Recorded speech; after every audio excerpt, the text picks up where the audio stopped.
Welcome again on easy explore pharma. जैसे कि last video में मैं बताई थी कि नेक्स्ट वीडियो लेक्चर में हम लोग बेसिक्स टर्मिनोलॉजी को पहले स्टडी करेंगे, तो वही आज हम लोग इस वीडियो लेक्चर में जो भी बेसिक टर्म है, जो बार बार स्टैंडर्डाइजेशन, इन पॉइंट, इक्विवेलेंस पॉइंट जो बार बार आते रहते हैं एनालिसिस में, उसको हम लोग एक बार ओवरव्यू करेंगे। So let us begin our studies. तो हम लोग सबसे पहले स्टैंडर्ड सोल्यूशन क्या होता है और टेस्ट सोल्यूशन क्या होता है। देखिए, कभी भी कोई भी लैब में अगर वर्क करना चाहे तो दो टर्म का पता होना बहुत ज़्यादा ज़रूरी है, वो है standard solution and test solution. Standard solution मतलब ऐसा सॉल्यूशन जिसको कैसे प्रिपेयर करना है, ये सारा पहले से ही तय किया हुआ रहता है हमारे यूपी या फिर यूएसपी द्वारा। मतलब लैब में हम लोग जो सॉल्यूशन को बनाएंगे वो हमारा टेस्ट सॉल्यूशन होगा। स्टैंडर्ड सॉल्यूशन वो मतलब जिसका पहले से ही कॉन्सेंट्रेशन हम लोगों को नोन है कि इस कॉन्सेंट्रेशन पे हम लोग इतना सॉल्यूशन बनाना है, और टेस्ट सॉल्यूशन मतलब हम लोगों को वो खुद ही प्रिपेयर करना पड़ेगा लैब में। बेसिक टर्म यही होता है, लेकिन एक्चुअल में टर्मिनोलॉजी क्या है ये हम लोग आगे देखेंगे। तो सबसे पहले स्टैंडर्ड सॉल्यूशन में दो तरह का स्टैंडर्ड सॉल्यूशन होता है, primary standard and secondary standard. Primary standard मतलब जब भी प्राइमरी सॉल्यूशन को लेके हम लोग किसी भी स्टैंडर्ड का प्रिपेयर करेंगे तो वो प्राइमरी स्टैंडर्ड होगा। सेकेंडरी स्टैंडर्ड मतलब कोई भी सेकेंडरी सॉल्यूशन को लेके हम लोग कोई सॉल्यूशन प्रिपेयर करेंगे तो वो सेकेंडरी स्टैंडर्ड होगा। सेकेंडरी स्टैंडर्ड को it needs to be standardise, मतलब कि अगर कोई स्टैंडर्ड सॉल्यूशन दिया गया है वन नॉर्मल, तो हम लोगों को उसको स्टैंडर्डाइज करके देखना होगा कि जो भी कॉन्सेंट्रेशन हम लोग यूज़ कर रहे हैं क्या सच में वो वन नॉर्मल है या फिर कुछ और है। सो स्टैंडर्डाइजेशन का मतलब क्या होगा? It is the method of analysis to determine and ensure the claimed quantity of the compounds or chemicals। मतलब जो भी क्लेम्ड क्वांटिटी कोई भी स्टैंडर्ड सॉल्यूशन कोई बना के दे दिया है, तो अब हम लोग उसको स्टैंडर्डाइज करके ये हम लोग पता करेंगे कि जितना हम लोगों को मिला है वो सही है या नहीं है। इसको कैसे करेंगे? सेम प्रोसेस, इसमें भी लगभग सेम प्रोसेस होगा। सबसे पहले प्यूरेट में NaOH सॉल्यूशन या फिर कोई भी सॉल्यूशन ले लेंगे। सपोज इस बिकर में कोई भी हम लोग पोटेशियम थैलेट और फिर कोई भी अदर सॉल्यूशन ले लेंगे। लेने के बाद जैसे इन पॉइंट होगा, इन पॉइंट आने के बाद N1V1 is equal to N2V2 करके हम लोग, अगर हम लोग को कॉन्सेंट्रेशन नहीं पता होगा, वॉल्यूम पता होगा, तो कॉन्सेंट्रेशन निकाल लेंगे। अगर हम लोगों को कॉन्सेंट्रेशन पता होगा, वॉल्यूम नहीं पता होगा, तो हम लोग वॉल्यूम निकाल लेंगे।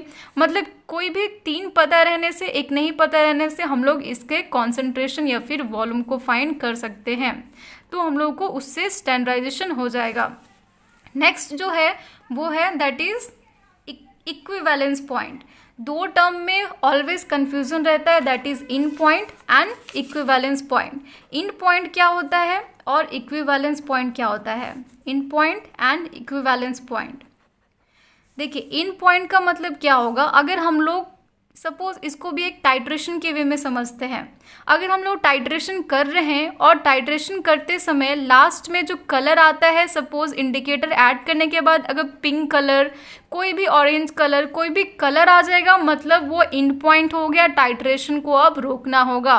लेकिन इक्विवेलेंस पॉइंट क्या होगा? सपोज कोई भी एक स्ट्रॉन्ग एसिड है HCl और NaOH, हम लोग इसका टाइट्रेशन कर रहे हैं, तो हम लोगों को एक पता है कि टाइट्रेशन रिएक्शन होने के बाद एक न्यूट्रल सॉल्ट बनेगा, दैट इज NaCl। तो जब ये सॉल्ट बन जाएगा तो उसी पॉइंट को हम लोग क्या कह रहे हैं? Equivalence point. इस पॉइंट पे कलर चेंज नहीं होगा, इस पॉइंट पे क्या होगा? एक नॉर्मल हम लोगों का सॉल्ट बन जाएगा। जो रिएक्शन के अंदर बनेगा वो हम लोग को दिखाई नहीं देगा, लेकिन वो बनेगा। That point is known as equivalence point. Equivalence point or stoichiometric in point is the point at which the reaction between titrate and titrant is just complete। अब दो टर्म यहाँ पे है, titrant क्या होता है और titrant क्या होता है।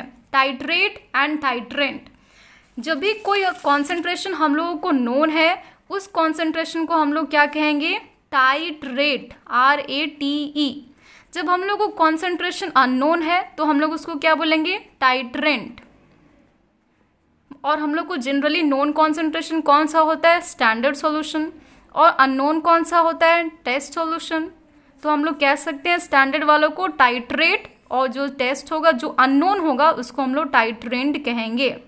जनरली बोलते क्या है कि टाइट्रेंट को यहाँ बिकर में लो, टाइट्रेट को वहाँ लो, ब्यूरेट में लो, ऐसा कुछ नहीं है, दोनों में से कहीं भी हम लोग टाइट्रेंट या फिर टाइट्रेट को ले सकते हैं।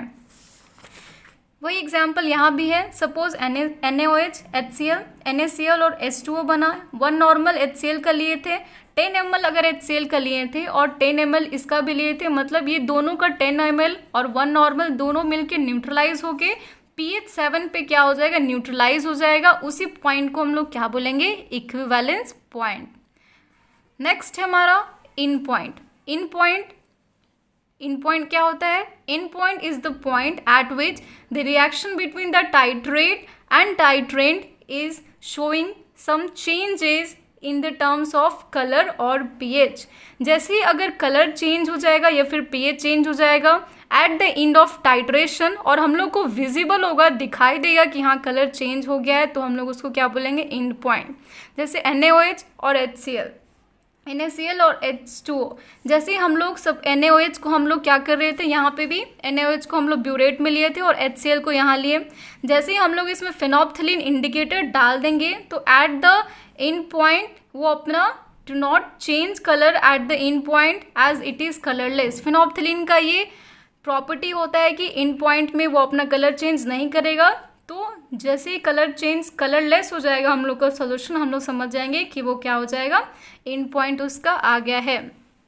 अब 2 टर्म और आते हैं, that is indicator and true value. Indicator क्या होता है, इंडिकेटर ऐसे तो समझ में आ रहा है कि इंडिकेटर मतलब टाइट्रेशन में हम लोग किसी भी चीज़ को डाल रहे हैं, डालने से जो एंड पॉइंट फाइंड करने में हम लोगों को हेल्प कर रहा है उसको मेनली इंडिकेटर बोलेंगे। लेकिन इसका कुछ टर्म होता है, कुछ डिफिनेशन होता है, उसको भी देख लीजिए। It is an auxiliary substance which shows clear viral changes after the reaction between the titrant and titrant is particularly complete।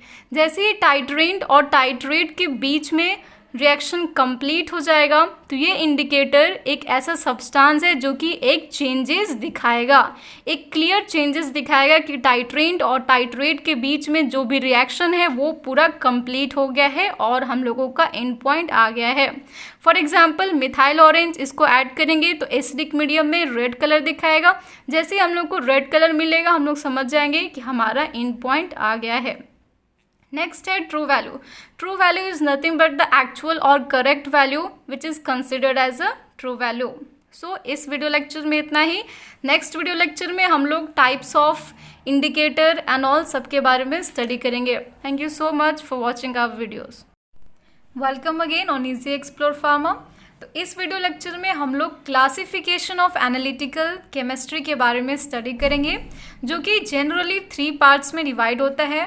First one is the volumetric analysis, second one is the instrumental and the third one is the miscellaneous technique. थोड़ा सा lecture जाएगा, थोड़ा सा long जाएगा lecture, B patience. सब ये सारे basic term हैं जो कि बहुत ही ज़्यादा इंपॉर्टेंट है।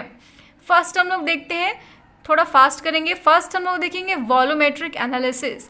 नाम से ही समझ में आ रहा है कि इसमें वॉल्यूम का एनालिसिस कर रहे होंगे, मतलब क्या वॉल्यूम यूज़ कर रहे हैं, कितना वॉल्यूम यूज़ किया जाना चाहिए, ये सब के एनालिसिस को हम लोग वॉल्यूमेट्रिक एनालिसिस कहेंगे। इंस्ट्रूमेंटल एनालिसिस का मतलब बाय यूजिंग सम इंस्ट्रूमेंट हम लोग एनालिसिस कर रहे हैं, जैसे कि स्पेक्ट्रल इंस्ट्रूमेंट का यूज़ करके, इलेक्ट्रो एनालिटिकल टेक्निक का यूज़ करके, कुछ सेपरेशन टेक्निक जैसे कि क्रोमेटोग्राफी, TLC, ये सब का यूज़ करके एनालिसिस कर रहे हैं।